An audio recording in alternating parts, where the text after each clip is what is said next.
on on the uh, on the Random Jews channel you're talking about. Yeah, that was a pretty good one. Well, by the end, we started off a little bit slow. But you know the question I meant to ask you?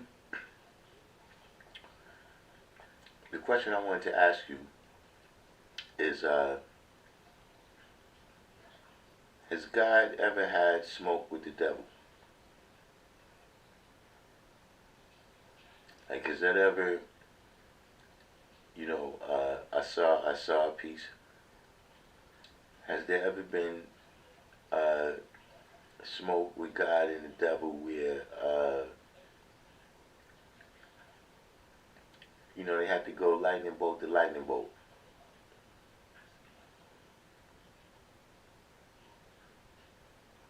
Because, the way it came up was an individual that was,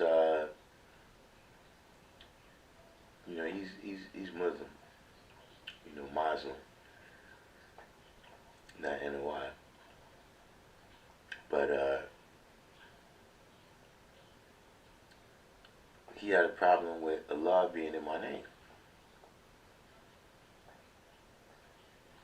You know what I'm saying? And so, I knew where he was coming from, but I don't really care. You know what I'm saying? I mean, if you didn't do nothing all this time, I'm not sure what I should be worried about you doing now. But as he said, it's like, the God in the Bible, he spent a lot of time picking on people. But you said here, Don Bishop, that yes, God has had smoke with the devil. So what is that story? What is the story behind God having smoke with the devil? I don't know that particular one. Yeah, West Coast, we over here. Look, we could be in the last days. We could be in the last days of Random Jewels, so we might as well get this crackulating over here. Just in case it's the last days of Random Jewels.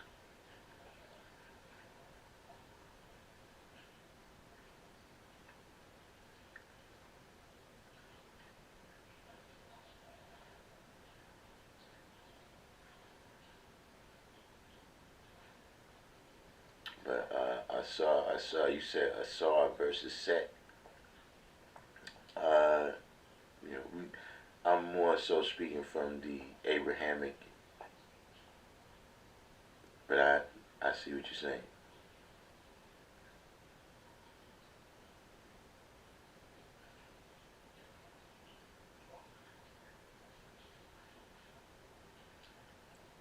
So from the scriptural standpoint, the term devil means deceiver or adversary.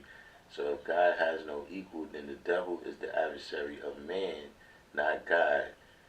That's the scriptural standpoint. I mean, I can understand that.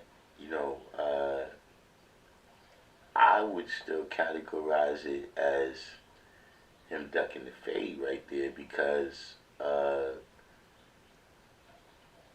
at the same time, uh, you know, the devil has no reason to be our adversary.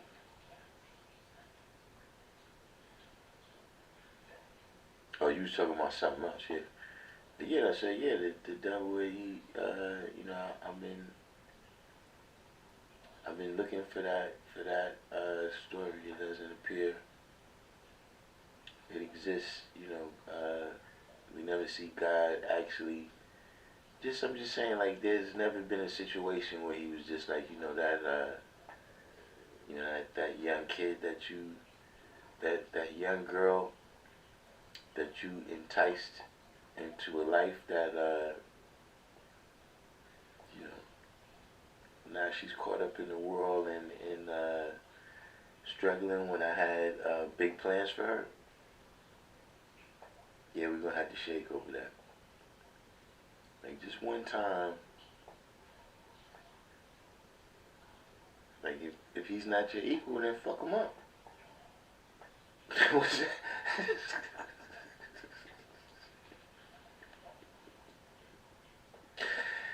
You know what I'm saying?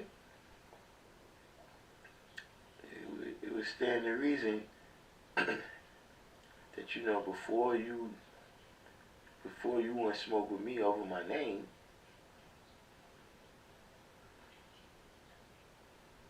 that you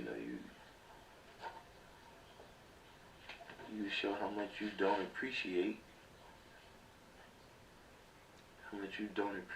this individual that's stomping all over your creation. You out here doing the Roger Thomas. You out here doing the Roger Thomas, and you only fucking with us. The devil had to get God's permission to give Job that smoke, and it was with God's terms. He couldn't kill him. The devil arms too short to box with God. Yeah, but see, what I'm saying is, you gambling with your man though. Like this is, you remember the movie Trading Places? Where the two guys made a deal that we could take a bum off the street and improve his life, put him in an environment, right, that'll make him a high society individual, and we could take somebody that works at our company that's a high society individual and change his circumstances and put enough disaster around him where we could turn him into a bum on the street. And they made a wager. They made a wager of $1.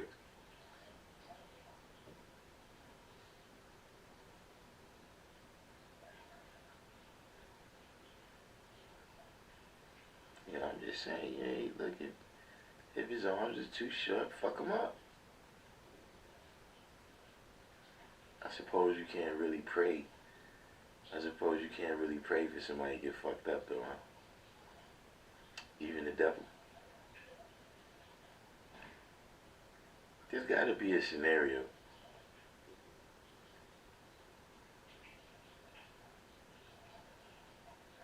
Supreme being G.O.D.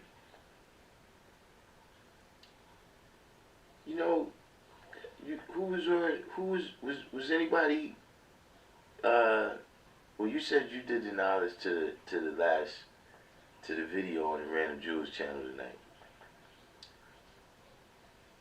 One thing I think I observed, like after the live was over and I thought about the conversation, one thing I think I observed,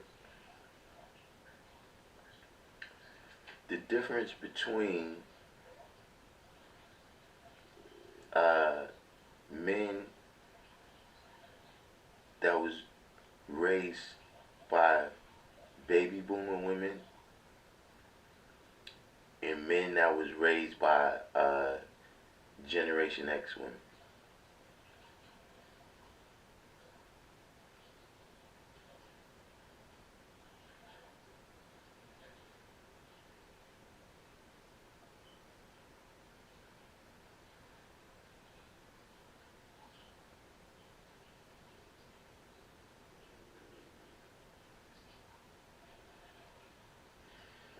Yeah, that's what I'm saying. Yeah, you saw Job as just a piece on the board. Yeah, we just gambling with you. Just making a wager. We just making a wager that we can fuck your life up. A friendly wager.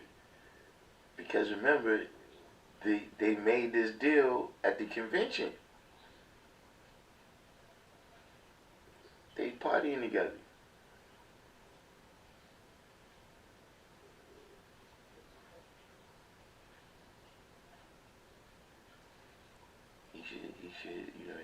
he should want some smoke with the devil. That's all I'm saying. Like if he's soft,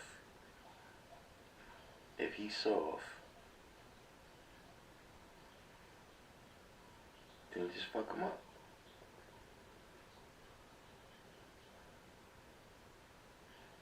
Hey, Shaka Nulu. I just was talking about the conversation pretty much we've been having over the last 2 days, right? And tell me how this statement kind of hits you right here, right? That one of the differences, right, or probably to me the main difference, right, between the kind of different sides of the conversation, right, is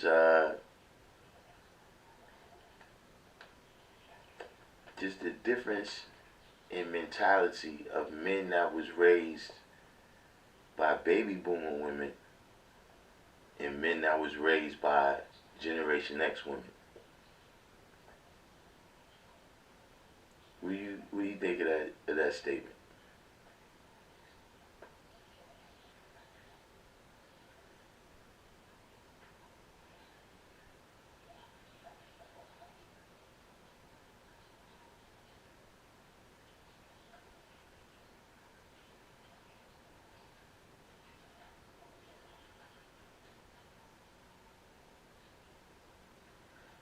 Don Bishop, you like somewhere in the middle, late baby boomers. I think there's a difference in that too, from the early baby boomers. When you talking about like up to you know the early 50s, because the baby boomers is from 1945 to 1965.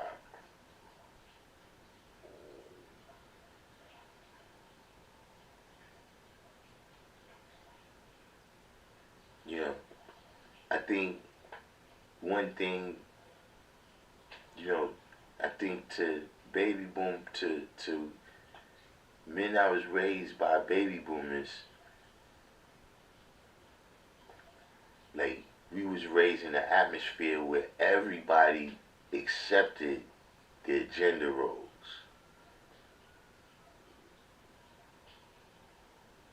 But if you was raised by Generation X women, they kind of never, some of them never fully accepted the gender roles.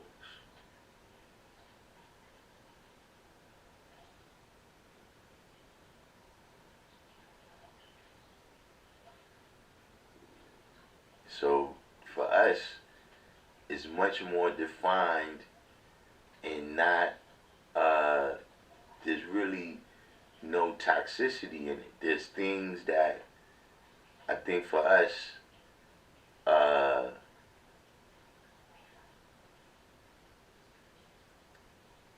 you know, any flaw that might exist in masculinity, right, is supposed to be balanced, right, by femininity. Like any characteristic that our father doesn't have in the family, we kind of look at the world like, yeah, that's the way it's supposed to be. Your mother does that. But if you was raised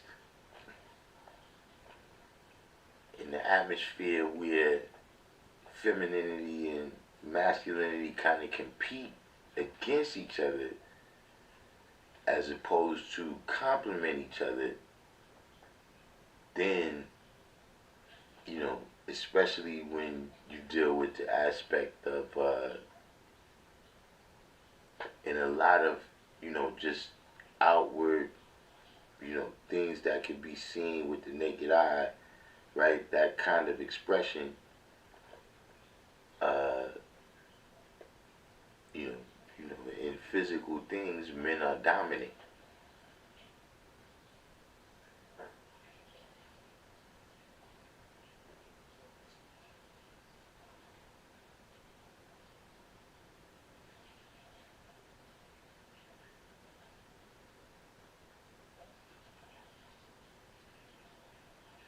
So that, that dominance, I guess, is seen as, there's no way you could win every time unless you was cheating somehow, and that would be toxic, of course.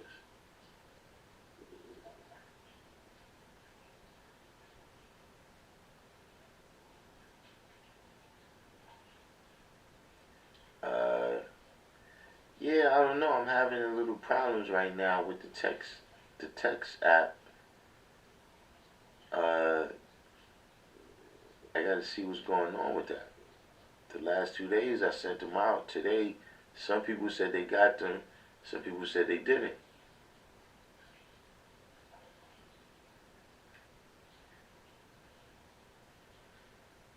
Well, which aspect you think traces back to the Willie Lynch letters? Because uh, there is some of that. Uh, there is some of that. Uh, I guess kind of that's the counter argument to what I'm saying, right? Is that the Willie Lynch letter describes femininity and masculinity in whatever kind of way. You know what I'm saying? That is, of course, if it's in the Willie Lynch letter, then yeah, it's going to be an automatic negative light placed on that. You know what I'm saying? But what aspect of the Willie Lynch letter would you say?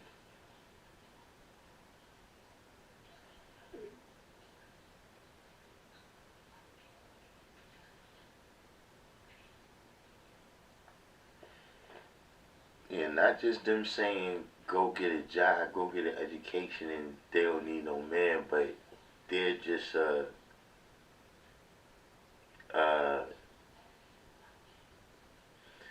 like for instance, Shaka Nulu, you'll recall this, right? If you're a baby boomer, right? Not a baby boomer. If you're Generation X, you'll recall, right, when we was very little. Remember that commercial? Uh, it was for the cologne.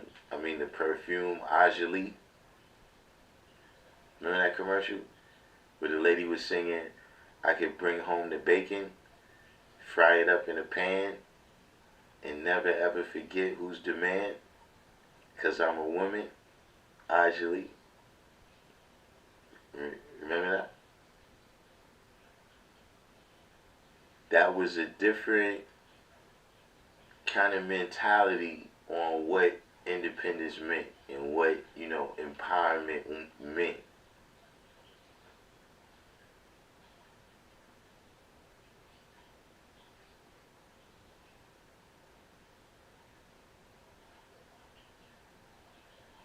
You know, with Generation X, you know that they kind of totally lost the domestic part, as opposed to the independent women in the baby boom generation was still domestically inclined.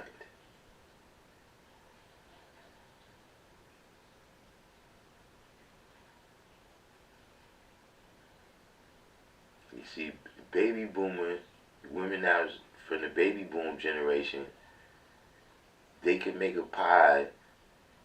They can make a pie with flour. They don't need to buy the pie crust from the store.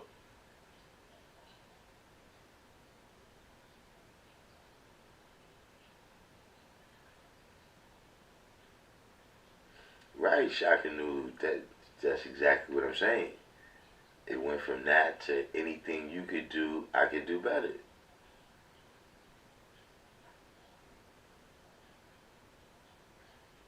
So see, that's a much more competitive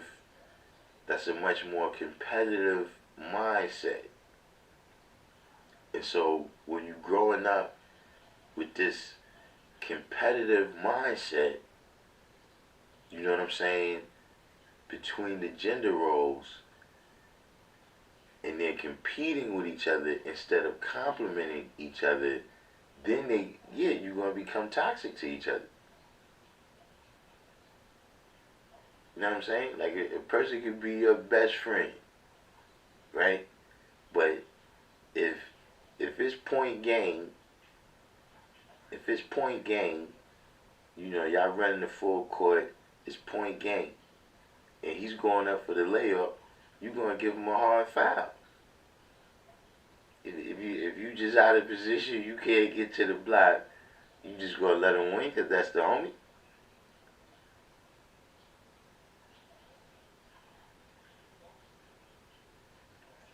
That's competition can just become toxic. Or not even necessarily just that's competitiveness is look could only be one. You know what I'm saying?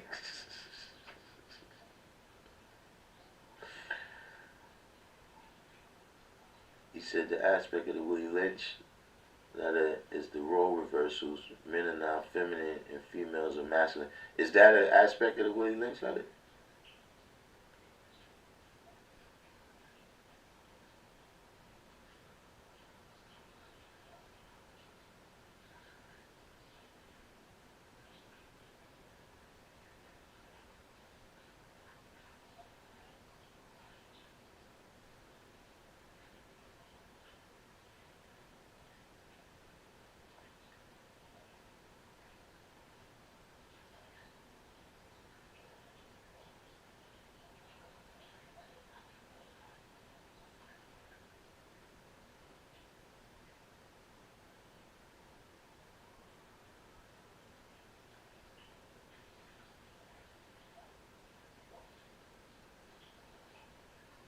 Yeah, but that was just a little observation that I was making.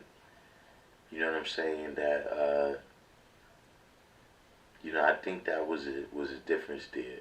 You know what I'm saying? Where to us, if you was born in a generation where it was like you see femininity and and masculinity as just working together.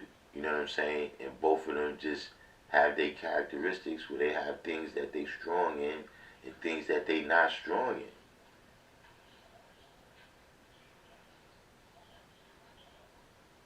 You know what I'm saying? Like it's certain things. Not to say that your moms can't do that. You know what I'm saying? Plenty of women. Shout out to them. I'm sure they have. But for me personally, like when I needed my training wheels taken off my bike when I was ready to ride, you know, went asked a man.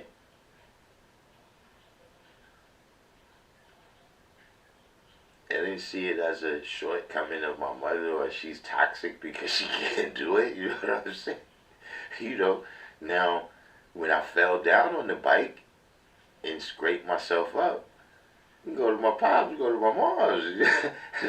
you know, I didn't see it as toxic that he wasn't gonna uh, be as nurturing in that moment. I just saw it as that's what you go to your mom's for. I didn't look at the world like that.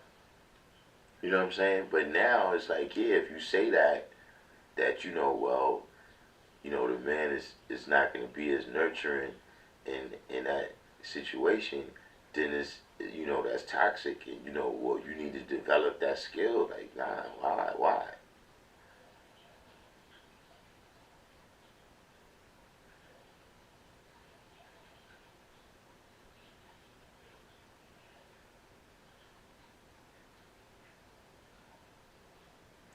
Oh, I see what you're saying here. Teach the mother to be submissive And she would teach the male child the same, and also teach the female to be strong. It says because you're a black male.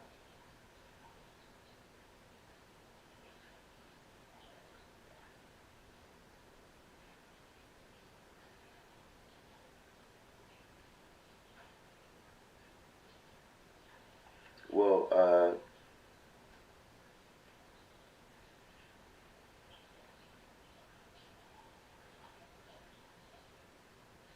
you know, the Willie Lynch letter in terms of tracing it back, that's I guess like a consolidation of ideas, but definitely, uh, that's an aspect. Um,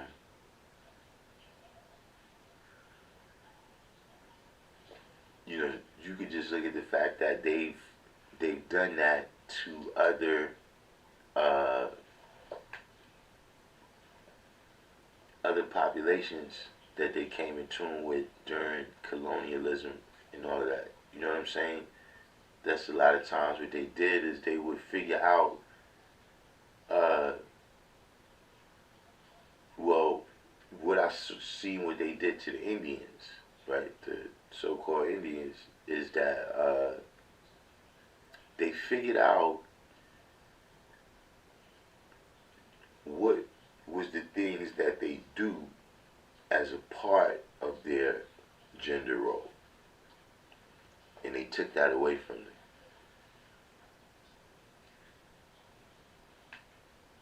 So now, the emasculation is different. You know what I'm saying? Like you know, you got to hunt. They went and killed all the buffalo.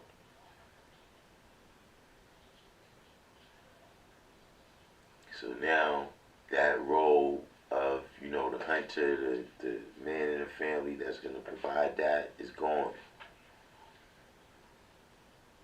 All the land that you would have had to grow your crops and all the different things, the safe villages where the women would have been playing a role, of nurturing the family. They took that away from them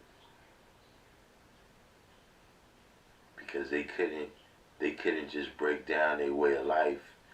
Uh, at least not the ones that was fighting against them on the plains.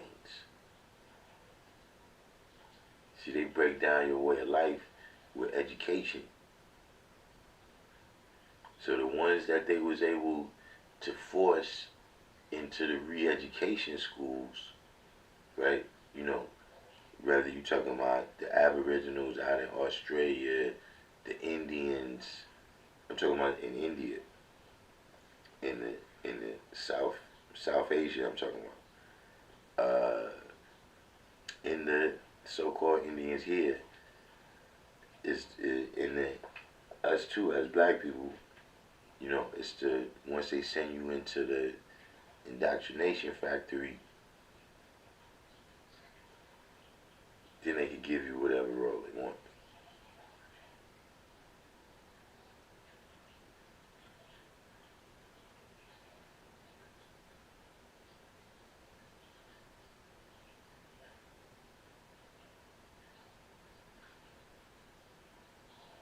See, like for instance, that's what I'm saying. Like all this time, I just the other day got a grasp on what the difference between sex and gender is.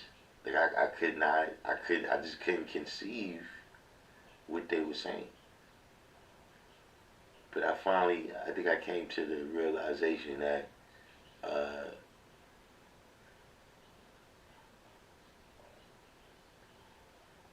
your sex is, uh, you know, physically your DNA, uh,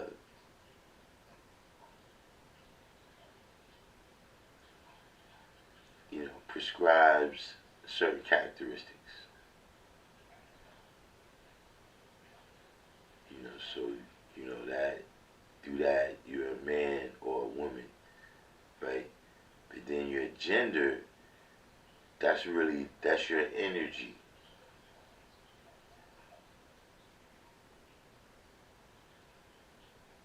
Like you a man, but your energy is feminine. That's the best grasp I got on it so far. I don't know if I don't want to offend anybody having cursing me out in the comment section there, but that's the best that's the best I've been able to grasp it.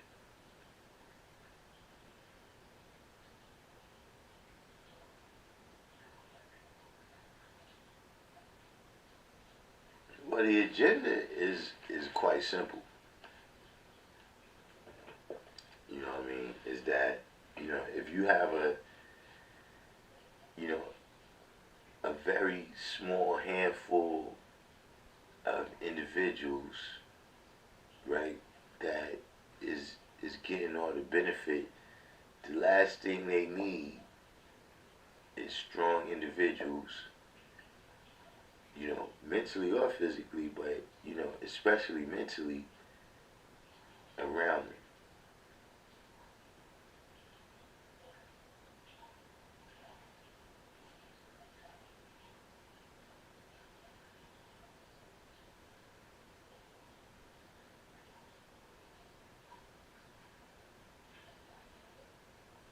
Like, there's a whole aspect, of history that's just dealing with that. You know what I'm saying? Just the uh, potential for violence that exists when, you're enslaving and brutalizing some people.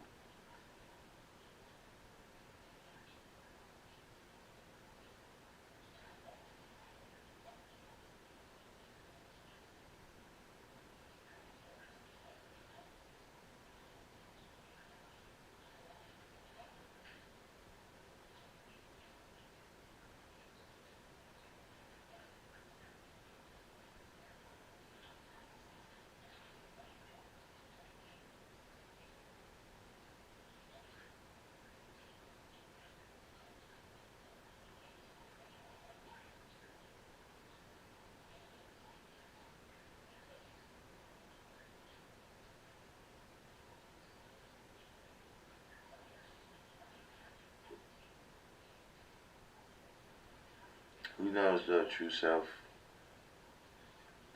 Uh, for me personally, my idea is that you can't like the devil because the devil gives you nothing.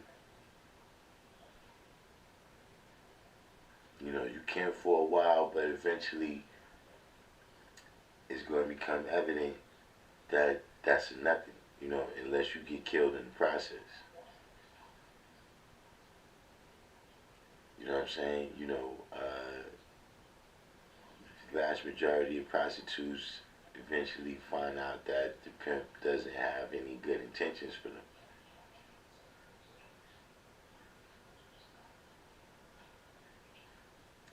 But at the end of the day, these roles is about survival. They're about the best ways of survival. They're about who's the best amongst us. You know what I mean? What's the best foot to put forward in each situation? You know what I mean? So, if you're tall, you know, you're gonna be screwing in the light bulbs.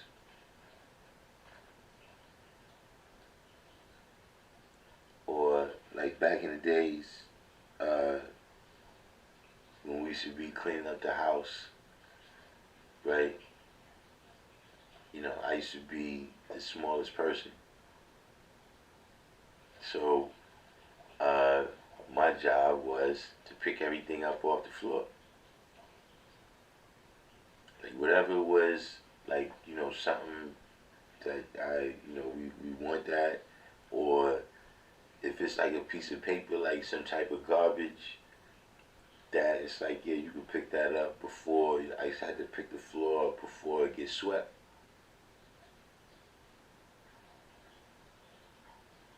They could have told me to put some shit up in the cabinet, but I wouldn't have been the best person to do that.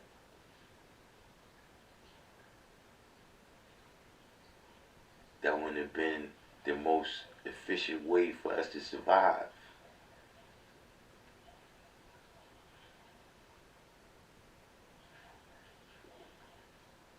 So, like even when people talk about the gender roles and whether or not they toxic, uh, there's certain things that it kind of just doesn't fit into modern society.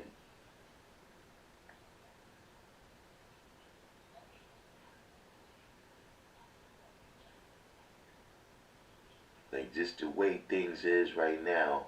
Like say, you live in the projects, right? You can't have a cow and shit.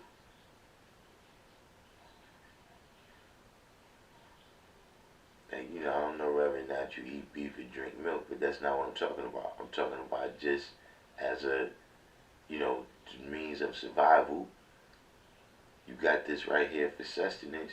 You can't, having a cow that don't fit into modern city life.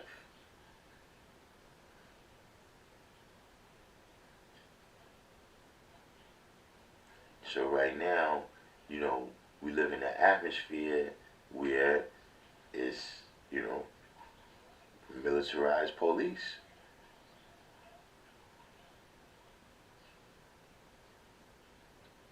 So, the reality of that role as a protector is it's redundant right now.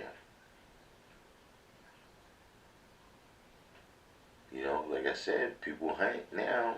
You hunt down at the supermarket.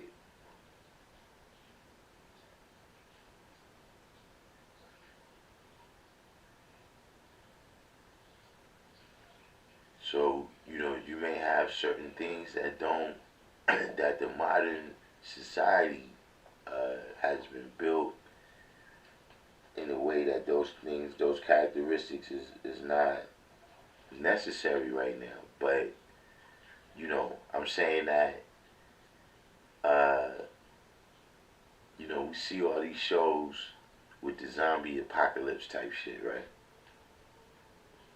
I don't think nobody would have a problem with gender roles if that happened.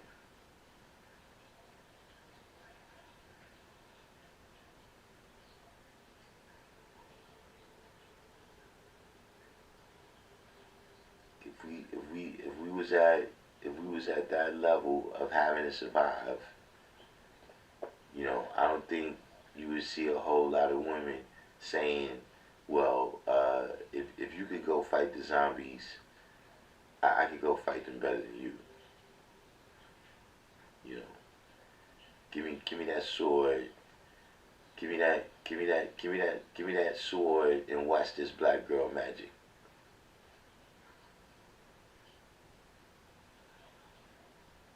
Okay, now I'm really getting kicked off. It's okay, we're starting the channel.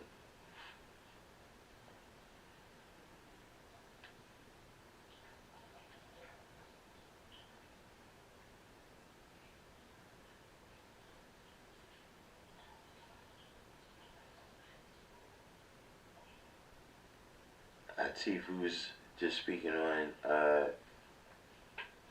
the conversation we was just having over the last 2 days, and I was just saying that one thing I think I'm observing there is the difference between men that was raised by women from the baby boom generation and men that was raised by women from Generation X. And one of those differences being that the women in the baby boom generation was independent and did the bra burning and all of that, but they still accepted their gender role. Like that was still their gender role, I guess in a way, was still desirable to them, or whatever.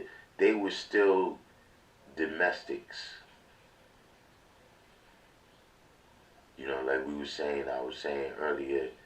You know, you had that commercial where the woman said, "I could bring home the bacon and fry it up in the pan and never ever forget who's the man."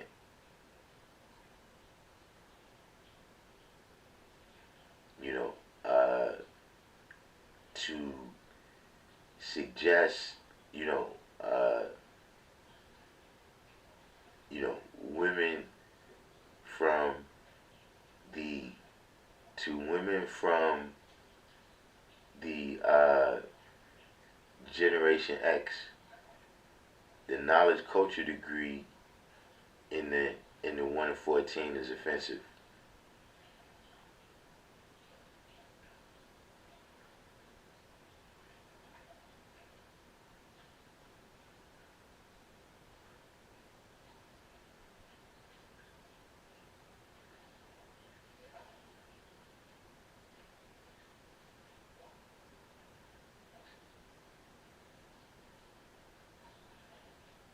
See, I don't think that was necessarily offensive to women in the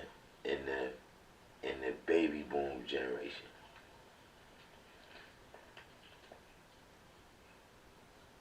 Like I recall being in the store with my mom's, right? And she bought the gravy.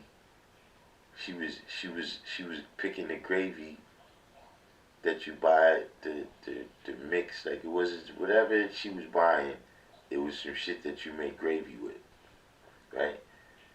And she had seen her friend in the supermarket. Like her friend was in right across the aisle getting whatever she was getting. So as they was talking, and my mom picks up the gravy thing, right? The lady's like, "What you doing?" So she's like, "Yeah, I'm getting this gravy thing right here." And the lady's like, "The hell is wrong with you, man? The hell you getting that shit for? Like you don't know how to make gravy." And then it was like, I guess my mom's, I wouldn't say embarrassed, but whatever it was, she put that shit back.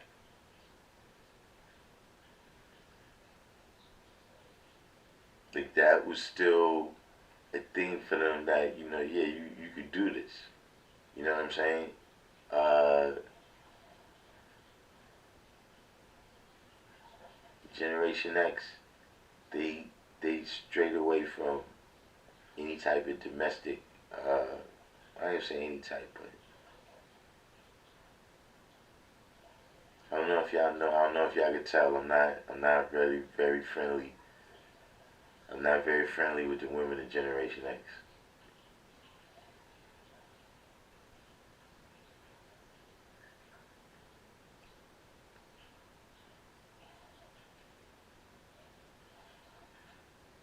See, the thing about them right now, they're everybody's mommies, but they're not my mama.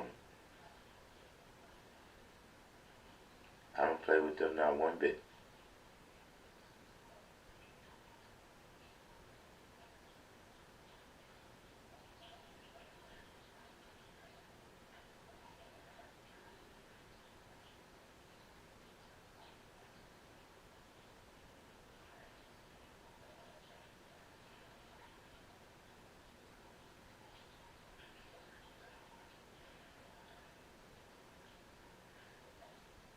I tell you, so the ones that do domestic things are for business purposes, not household.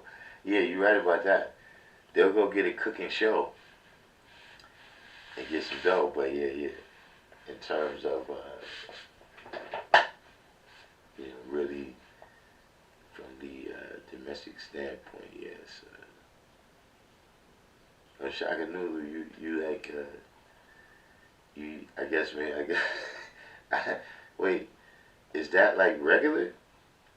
I thought it was just me. I thought it was just me.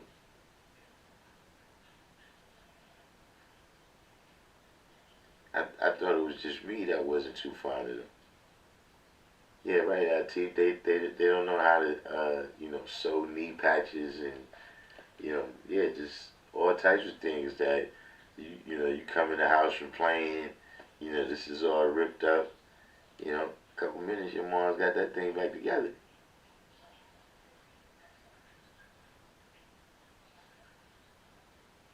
Yeah, that's it. Gravy Master, True Self.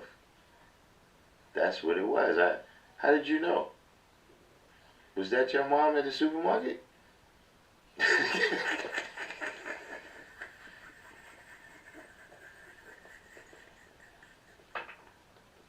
who's that? Who's that?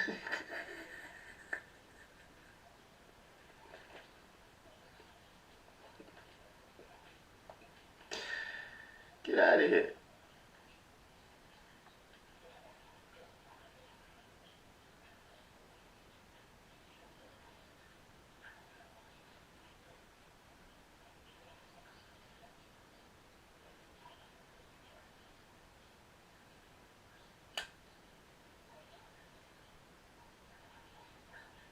See, I guess what it is. See, what we must be mostly all Generation X on here. 'Cause, if we had some millennials on here, they'd come out to say, "Not my mama." But I'm here to tell you, yeah.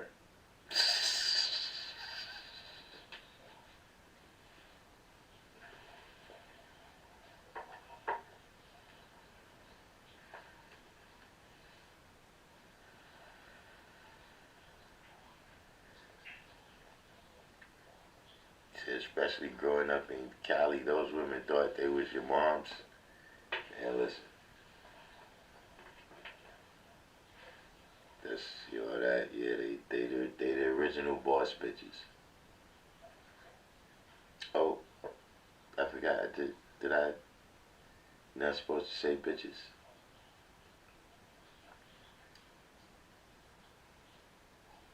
Yeah, see Jack King. See Jack King. Jack King was about to. See, I told you.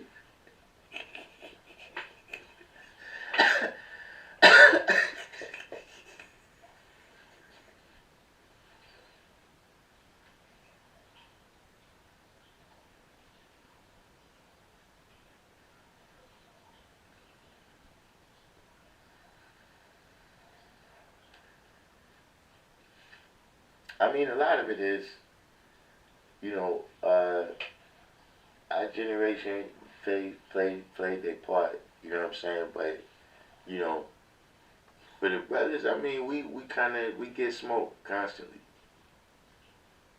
We get smoked constantly. They don't be getting no smoke, son.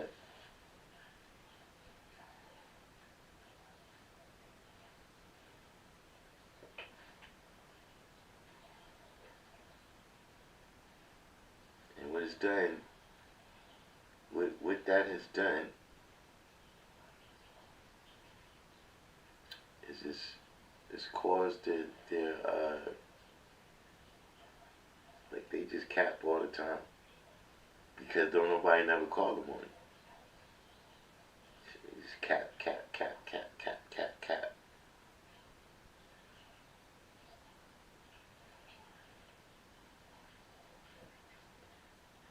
If they tell you two different things, like if they tell you two things, like if they speaking to you and you can say, okay, this is one bullet point thing that they told me right here, and this is the other bullet point thing that they told you. If it's back to back, one of them is not true.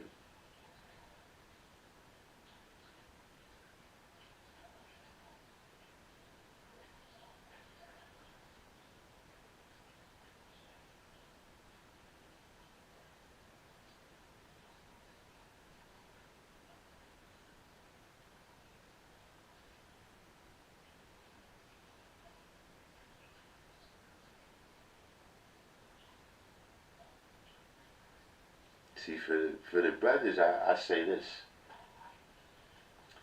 we made doing fucked up shit look good.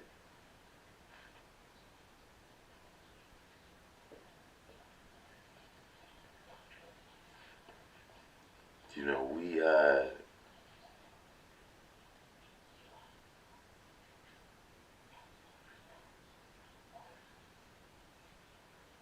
which that was also just the era too. You know what I'm saying? Just being in the drug era where in the Reaganomics era where the working black man was not doing so hot.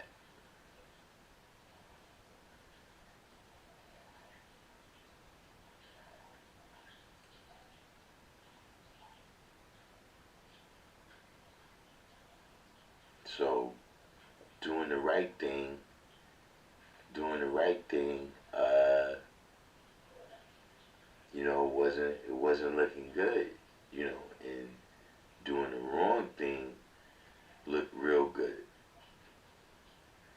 And now that's kind of warped the sensibilities of young men.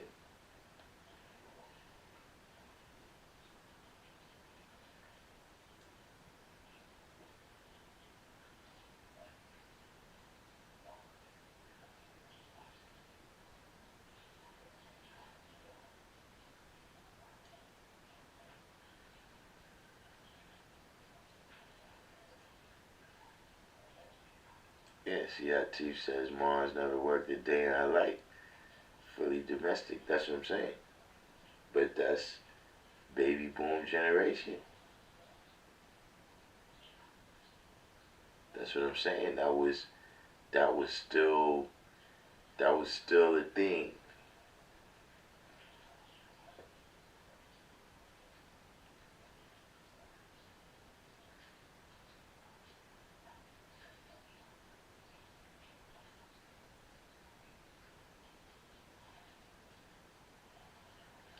And see, for those Generation X women, they did the same thing.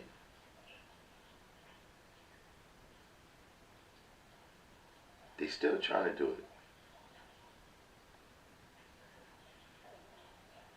They the ones that you see on Instagram talking about they still look good.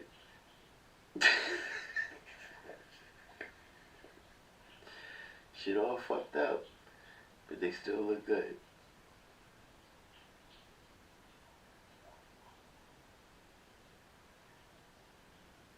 See, before them, there were certain things that black women didn't do.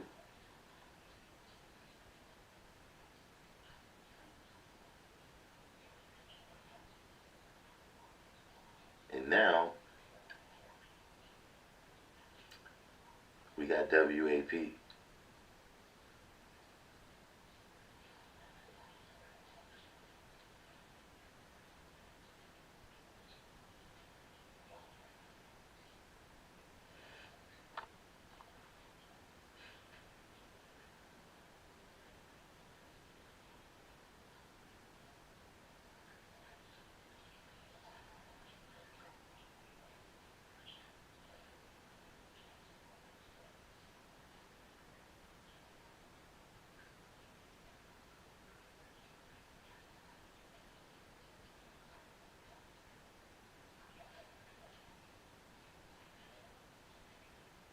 Yeah, son, the WAP, son.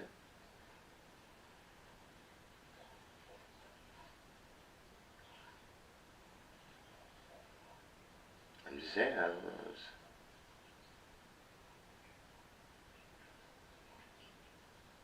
How much you want to bet Meg Thee Stallion's mom's is Generation X?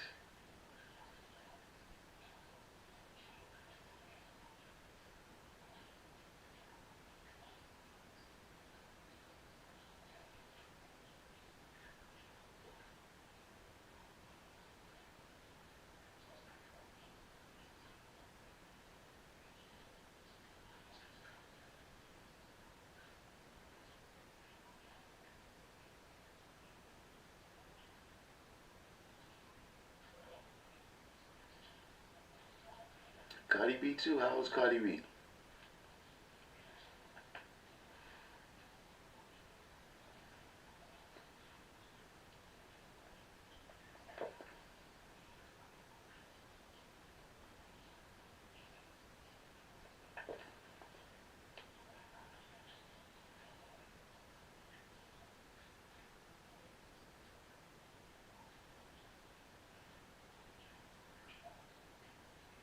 See, like right now, right? If you look at the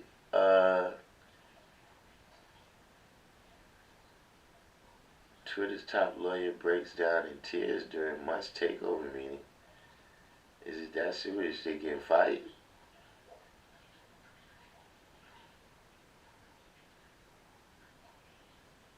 But this is what I'm saying. Uh, see,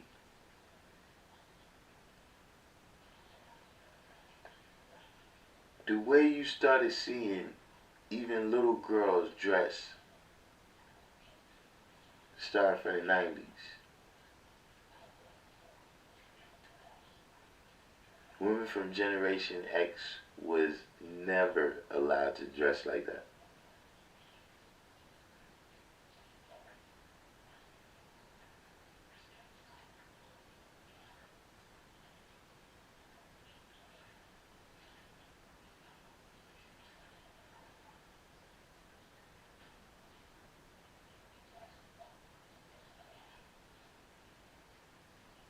Generation X named their daughters after liquor. See, right now, if you see, I don't know any Alizés or Hennessy's.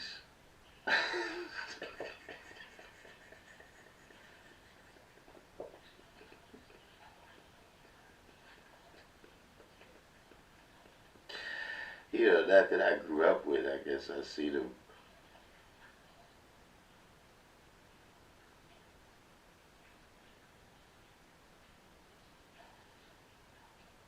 We said here that falls in line with the gangster rap overpowering the conscious rap and becoming the norm.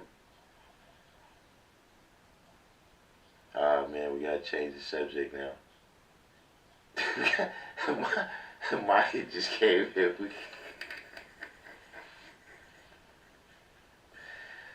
Maya just came in. We gotta change the subject. So yeah, we were just speaking on different ways that we can be allies of women that are striving for empowerment.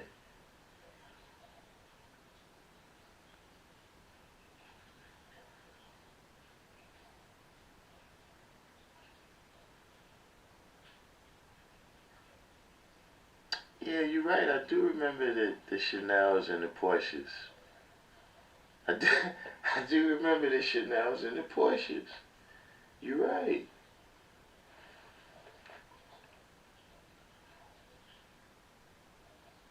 But I think, I'm not sure those names came from, I think those might have been a little more common names.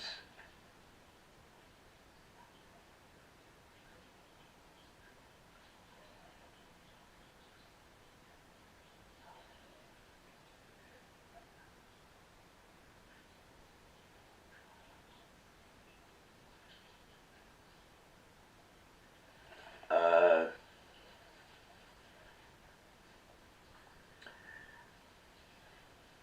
yeah, in my opinion, I would say, well, we were speaking on specifically the way how all this came up.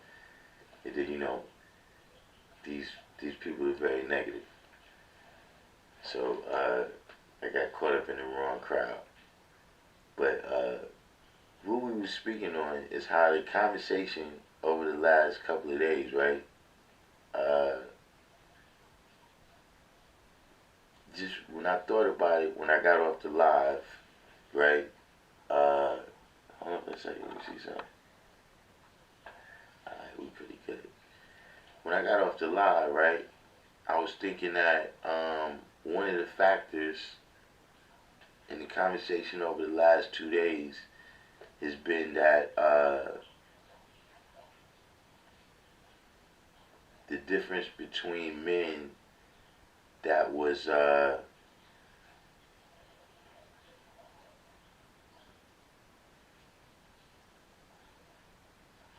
all herbs right at the end of the baby boomers. So yeah, things are starting to go off course, but yeah, this you good, you know. 1965 to 1975. That's the danger zone. You don't want your moms to be born there. She's batshit crazy. Uh, but what we were speaking on is the difference between, is one of the differences in the points of view, right, of saying that uh, masculinity can possibly be toxic, right, is the difference between being men that was raised by women from the baby boom generation and men that was raised by women from Generation X. You know what I'm saying? The women from the baby boom generation was independent, but they was still domestic. You know what I'm saying? 63, you came in right under the wire. My mom is 48. She's right at the beginning of the boom. But those women accepted their gender role like they was still, you know, they even still took pride in their gender role. You know what I'm saying? For instance, we was talking about the commercial they used to have, right? Where, well, I don't know if you recall it or not, but they had this commercial where the woman used to say, I could bring home the bacon, fry it up in a pan, and never ever forget who's the man, because I'm a woman. And that was, you know, like this was something she was saying, like an aspirational kind of thing. You understand what I'm saying? Uh, Whereas uh, to the women in Generation X that happen to go to work and they come home and cook, you know, they don't take kindly to that.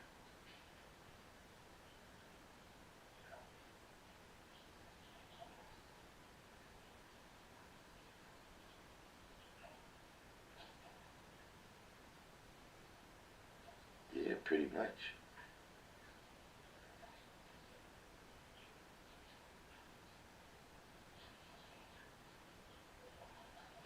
So what I'm saying is that uh, being like when I was growing up, right, the masculinity and the femininity, right, the way I was looking at it as a child was they were complementary. So anything that might have been missing or too strong on one side was balanced by the other side. You know what I mean? So like for instance, I gave the example that when I wanted to get the training wheels off my bike, like it just came a day where I was like, alright, I think I could do it. I want to get these off, right? I go to my pops. But when I fell and scraped myself up, I went to my mom's. And I didn't look at either one of them as inadequate because the other one was the best one to do that. You know what I'm saying? I didn't look at my pops like, yo, he's toxic because if I go over around him crying, he's gonna say, yeah, you alright. You know, or Moses, you know, go talk to your mommy about that.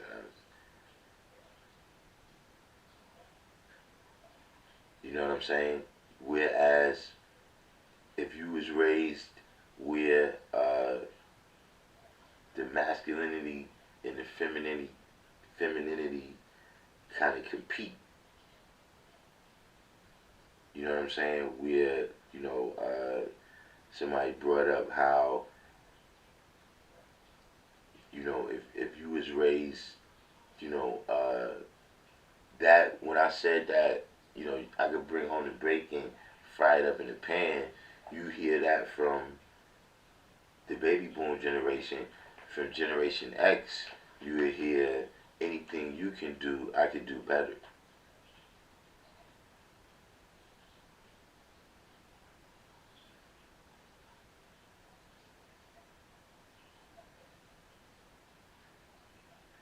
So just, uh, to me, that's just a thing where, you know, first of all, the roles are more defined because, you know, even my mother, uh, defined my male role. You know what I'm saying? And you know, like when her friends used to come to the house, I just had to go outside, and that was the reason. You gotta get out.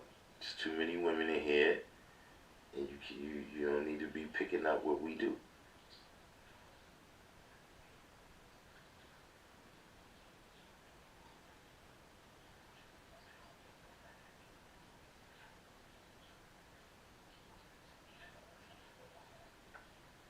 So Maya said she agrees with the commercial.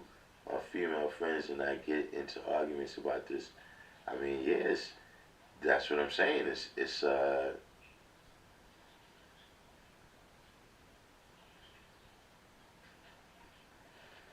you know, that's a certain a certain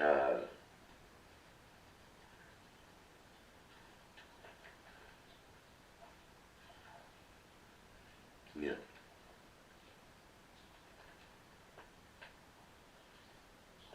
there's a certain amount of just how you say nonverbal communication and cues.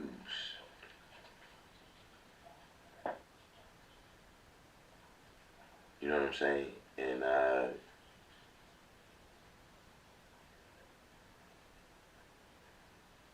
you know those you know, for me, right? You know, like some of the non-verbal communication and cues is just the approval and acceptance of your parents. So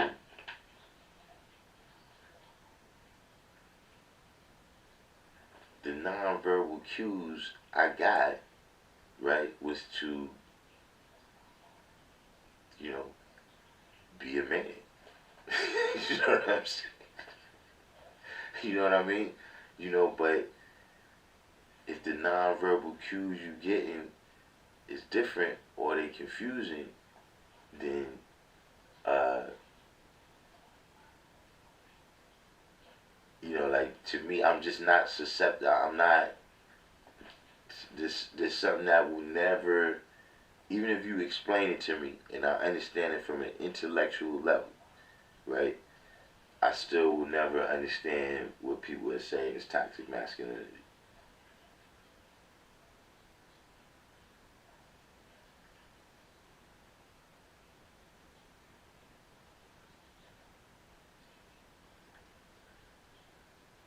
It's like a news I didn't meet my mom's till I was 12, 13 years old. I do recall doing the cooking because she was always at school and work. See, for me, it was the opposite. Like that age, which it's not that I met him, but at that age, he became the primary. My pops became the primary custodian. You know what I'm saying? Uh, and yet, you know, with that, for me, it was a contrast of that too. You know, of being where she was dominant to being where he was dominant. Maya said, I can't get them to uplift, encourage, or support their men, especially during difficult times. As a woman who feels it is important to uplift, support, and encourage our men, they call me a pick me. That's the new term. Yeah, you know, I've been hearing about that. The pick me's. Um, you know what it is? they got a different survival now. Like they don't see it as, it's like, you got to pick the champ up. You know what I'm saying? Like if this is how we all, this brother right here is gonna have to go out, you know, bob and weave through lions and tigers, fight with a motherfucking mammoth in order so that we can eat. And we don't have another way to eat, right? Then we're gonna make sure that, look, no matter what happens, champ is fucked up. All right, we gotta get the champ up.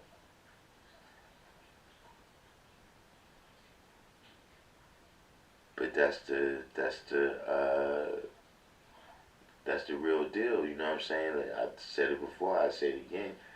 That was what I saw as one of the deepest scenes in the Matrix, is when he woke up and he was in the pod, right? And he looked around, it was all these other pods, and he never knew they was there. They didn't have any connection with each other. The people didn't have any connection with each other. They only had a connection to the machine. So right now, that's kind of the way it is. If we all keep our connection to the machine, we don't need each other. That's the difference, you know what I'm saying, with the civil rights and all that. Nobody has a connection to the machine. So, you gotta stick together. But now that, everybody got their own connection to the machine, you totally, and I'm saying it manifests itself to me, the you know one of the biggest things that you see where it's manifested now is just in the headphone signs. Like, not that it wasn't always headphones, but just like anywhere you go now, like sometimes you could go in a restaurant and see people sitting at the same table with each other, and everybody's on their phone doing something else with the headphones on. I mean, maybe they all looking at the same thing. Maybe something important, they all just checking it. Who knows? I'm not saying that every situation like that is messed up, but I'm just saying that everybody got their own connection now. You know what I'm saying? It's not even like, at least before, we all got to share that phone on the wall.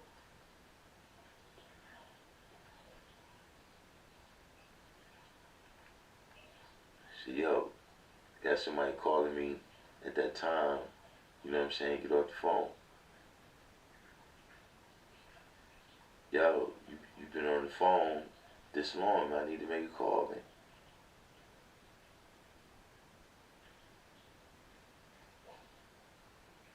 But now that everybody got their own one,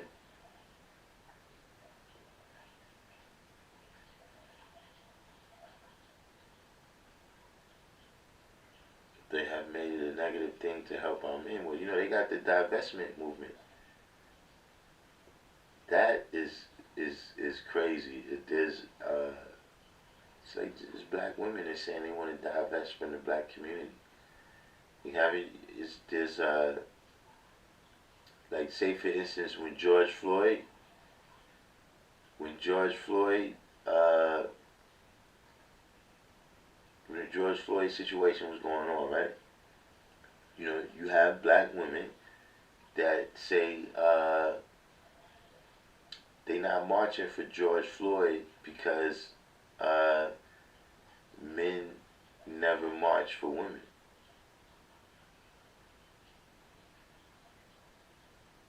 Even though that statement was being proven to be false at the time because men was also marching for Breonna Taylor.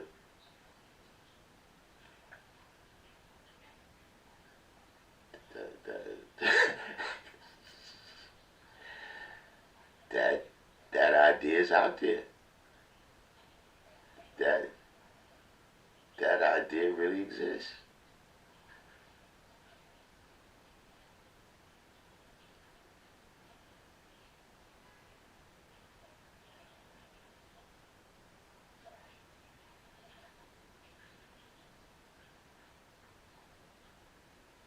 Some are called pygmies, but I listen to them and call them keep me's. Do you have the right attitude to be kept? Yeah,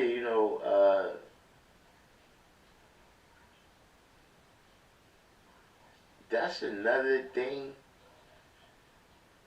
that see, there's two groups of guys, man, that be distorting their minds.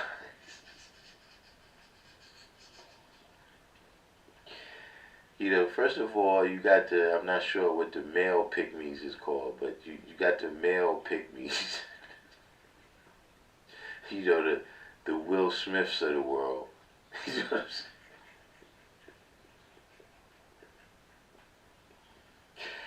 Yeah, you got the Will Smiths of the world that be validating this bullshit. And then you got another group of dudes, right? You you got another group of dudes that validate a lot of bullshit because they benefit from it. Like the type of dude that he tells a woman like, yeah, your body count doesn't matter.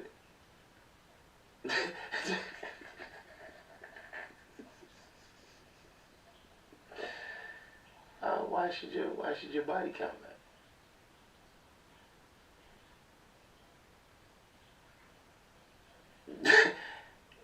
A lot of the guys that's saying that is saying that because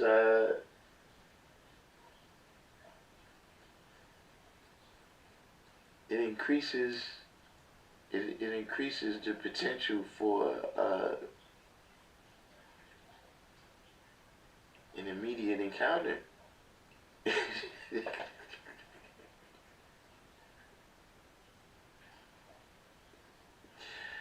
You know what I'm saying? And what's funny is, see Shaka Nulu, you know, uh, if you express something to a woman, right,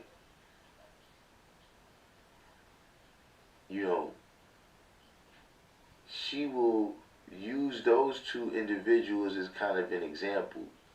Like, you're not saying that it matters to you, but I'm just saying, or that it doesn't, but I'm just saying that if you said that, okay, uh,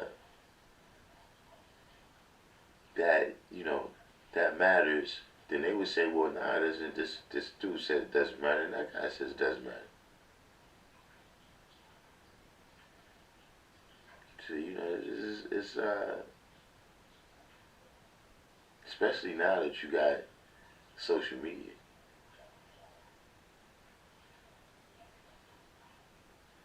Put a picture on Instagram.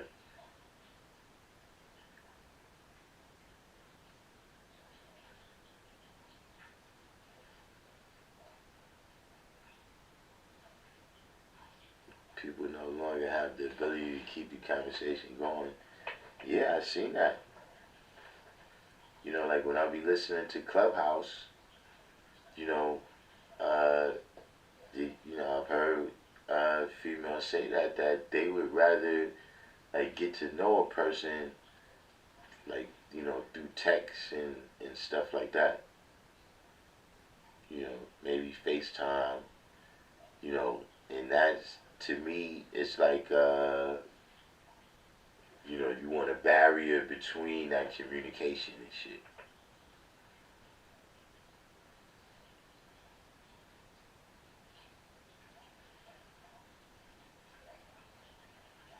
Wait, which which ones, which spaces are being in her, which one.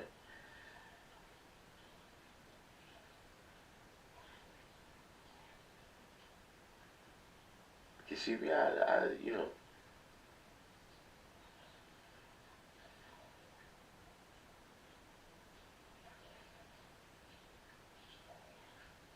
yeah, pretty much, Maya. That's how we see it too. Um, you know, there's some things that you know, living in the richest society that ever existed, right, affords us the ability to kind of live in the bubble, in the illusion. You know what I mean? Because it's a long way down. Oh, spaces with dudes the same body count don't matter. Oh, this listen. I mean, specific people. I've heard Joe Budden say that. You know what I'm saying? But yeah, that's if you go on Clubhouse. See, you gotta remember that too. I remember one time, this old timer, right? This is back in the days though, when I was like a teenager and shit. And this old timer who was talking to him, whatever it was and shit, right? He was 85%. It wasn't 85%, right? And somebody brought up that, he liked girls with an attitude. And he looked at him like he was crazy, like, what? I ain't no woman no attitude, what's wrong with you? And then he was like, yeah, nah, that's. And he was like, nah, man, that's some shit you got off TV, man. Y'all start seeing that on TV and start thinking that that's cool. Nobody want no woman no attitude, what's wrong with you? And see, you got dudes that uh they've been taught that by the independent women around them.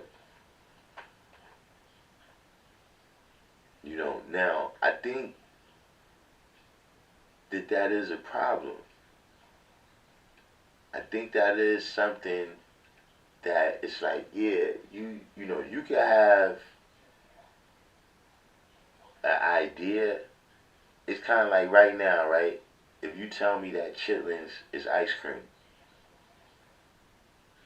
like I'm just saying, just you put some shit in a bowl right here, and you say this is ice cream.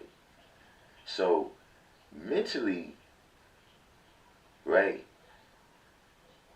intellectually, I'm under the impression that this is ice cream. But see, as I'm smelling it, smells like shit. You understand what I'm saying? So the way I'm going to be reacting to it is not going to be the same. You know what I'm saying? As I'm putting it close to my mouth, I'm going to have a funny reaction and shit because it's really not this. It's not ice cream. You see what I'm saying? So by that same token, it's like, yo,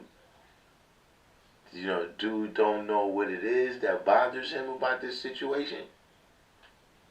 But deep down inside, that shit bothers him. That's what happened to Will Smith. Intellectually, you talked it out and y'all sounded all mature and shit on TV and shit. This is the level, this is the goals, relationship that, everything could be all open. But deep down inside, son, this shit's not natural to me.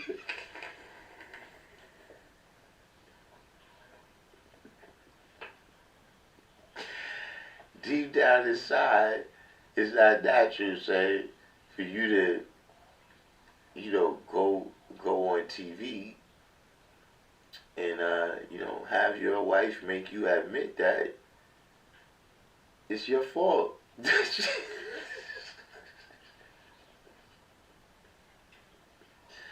eating you up on the inside. Even though intellectually, look, I'm gonna tell you another place that happens.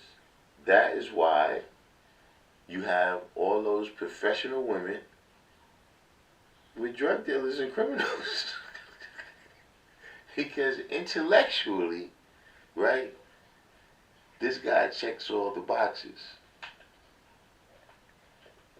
in terms of, having a degree, he's got the job, you know, homeowner, 401k, uh, you know, no kids, goes to church. You know what I'm saying? It's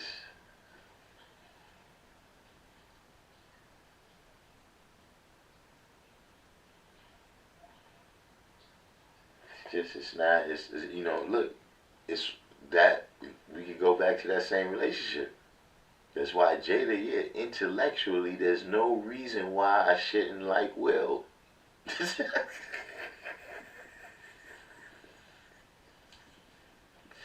Intellectually, I should not want to fuck with this nigga, man, that's over here rolling with the Bloods in LA.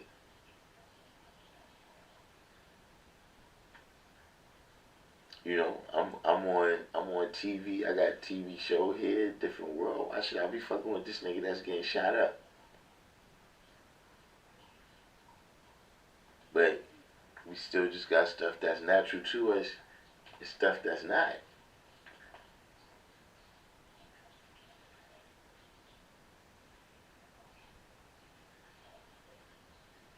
Lacking conflict resolution skills as well, emulating what is seen on social media or reality TV. Yeah, but it almost seems like that's cultivated now. You know what I'm saying? And I see a couple of different things, like what you was just saying in terms of communication skills. I think a lot of women is actually socially awkward. Like they just don't know how to communicate, and they hide behind that, kind of pop off persona. You know what I'm saying? If the reality is that they don't have no filter. That's why they don't have no friends. It's not that, like you said, you just don't know how to carry on a conversation or treat people. You know what I'm saying? It's better if you just put it in a light, well, yeah, they can't handle me.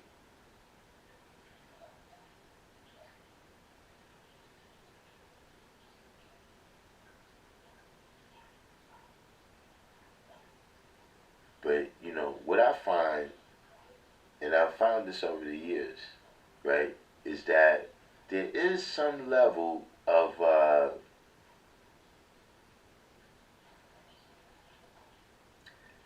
they kind of know who to do that with and who not to do that with.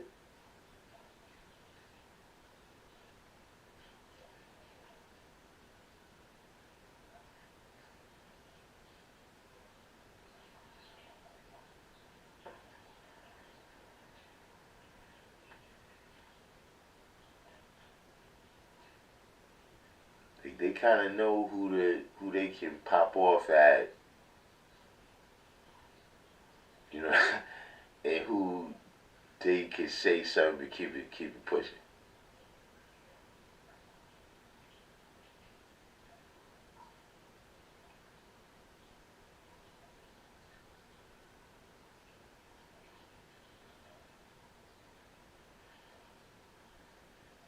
Which is horrible because that's just being a bully.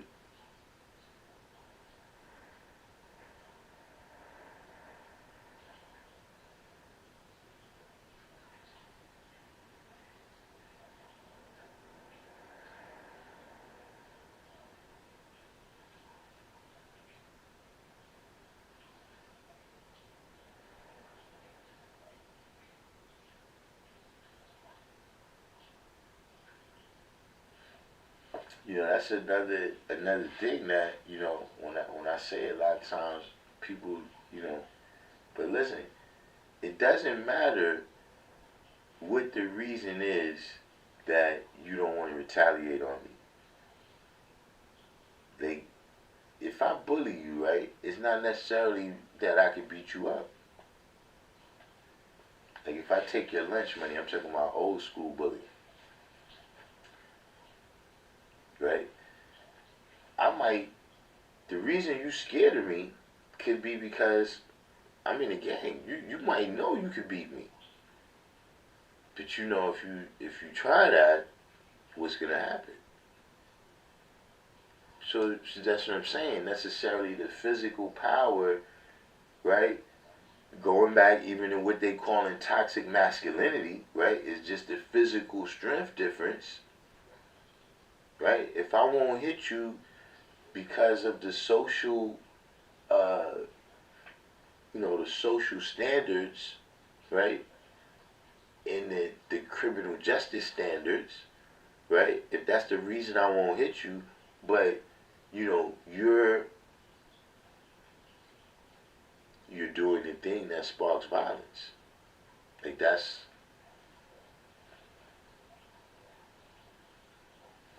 emasculation sparks violence in males across existence. Like whether you're a brother that lives in wherever you live, or whether you a lion, or whether you a fish. If somebody tries to take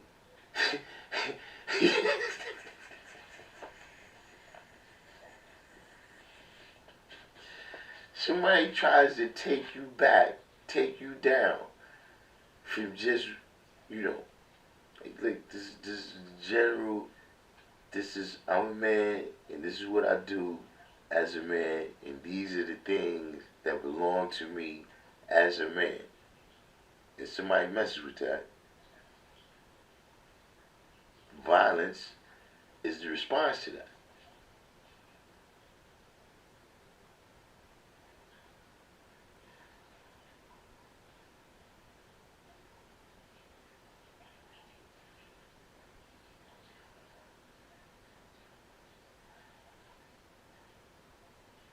To see if we just live in a society where you can do that, and the person can't respond, you're still bullying.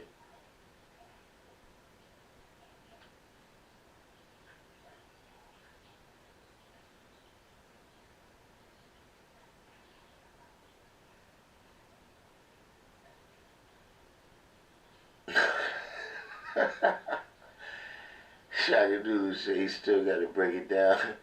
You still got to break this kind of stuff down. The dudes is that's Generation X. They watch too much Dr. Phil.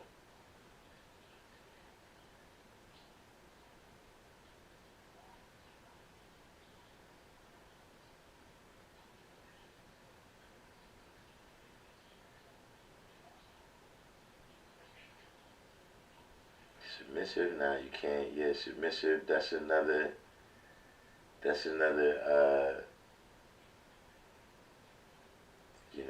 They like I said. You know, just anything. Uh,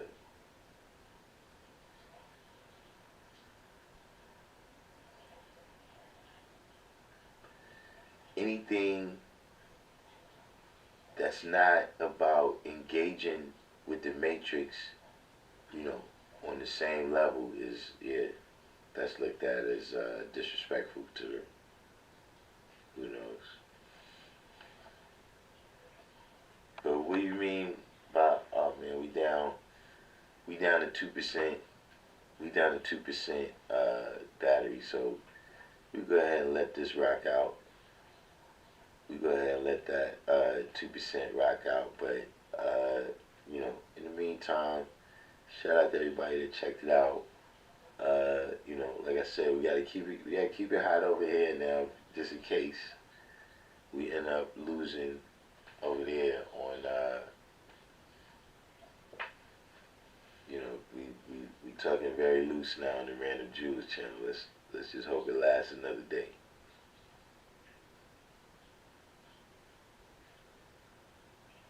Ooh, shots fired. Shots fired. Shaka News said a lot of guys were raised to be sonsmen.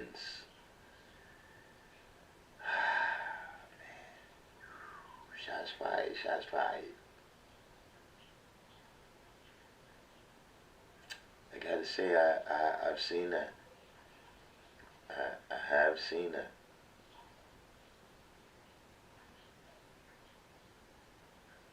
I have seen that.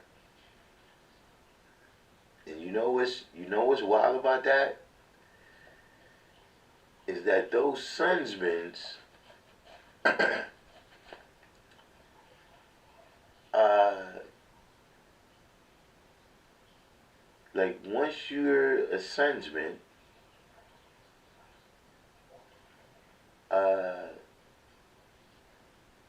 like those characteristics look good on paper. Like, see, a sonsman is the type of guy that's a feminist.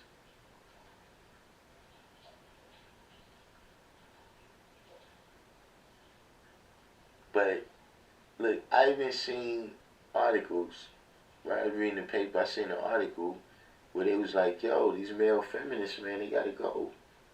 Like, feminists was saying that. Like, in terms of, yeah, you want to support us, don't come around us. Support us from over there.